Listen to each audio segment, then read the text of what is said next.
Hello. Hello அடடா, வணக்கம் சொன்னா வணக்கம் சொல்லணும். சார், என் பேர் ஆனந்த்ராஜ். ஆனந்த்ராஜ், எப்படி இருக்கீங்க? நான் நல்லா இருக்கேன். சொல்லுங்க. ஆனந்த வாழ்க்கை ஆரம்பிச்சாச்சா? ஆனந்த வாழ்க்கை இன்னும் ஆரம்பிக்கலாம் மேடம். ஆரம்பிக்கலையா? இன்னைக்கு ஏன்? மேரேஜ் ஆகல. ஓ, மேரேஜ் ஆகல. அதுக்கு முன்னாடியே சிலர்லாம் பல பல விஷயங்கள் அப்படிலாம் பண்ண ஆரம்பிச்சிடுறாங்களே, நீங்க எப்படி? நான் இன்னும் அந்த மாதிரி ரேஞ்சுக்குலாம் இன்னும் போகல மேடம். ஓ, நல்ல விஷயங்க. அப்படிதான் இருக்கணும். சொல்லுங்க, உங்களுடைய பிரச்சனை என்னன்னு சொல்லுங்க. நைட்டு தூங்கும் போது அப்படியே கை கீழே போயிருக்கு. ஆட்டோமேட்டிக்கா கையை கீழே போகுதுன்னா என்ன பண்ணணும் தெரியுமா? ஆ, கைய மேல வச்சு கட்டிக்கணும். நான் அப்படித்தான் மேடம் தலைகாணியை கட்டி பிடிச்சி தூங்குவேன். தலகாணிய யாருன்னு நினைச்சு கட்டி பிடிச்சுக்கிறீங்க?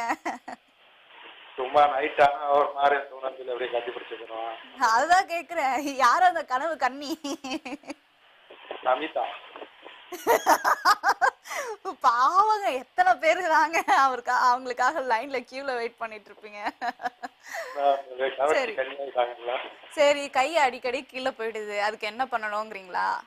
ஆமாம் மேடம். ஆட்டோமேட்டிக்கா நமக்கு உணர்வாய் ஒவ்வொரு கை பழக்கம் வருது. ஓகே, இது நைட்ல மட்டும் தானா, பகல்லையும் உண்டா?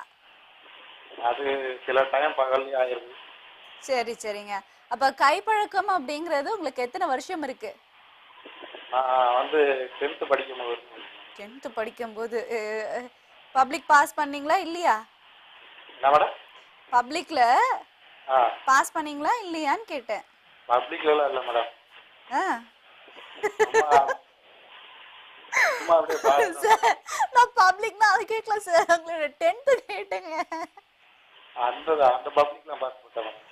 அதுதான் சொல்ற பாரு, நான் சிங்கிள் மீனிங்ல அப்பாவியா கேக்குறேன். எல்லாம் டபுள் மீனிங் எடுத்துக்கிறது. அப்பாவி பொண்ணை கெடுத்துறீங்க போங்க.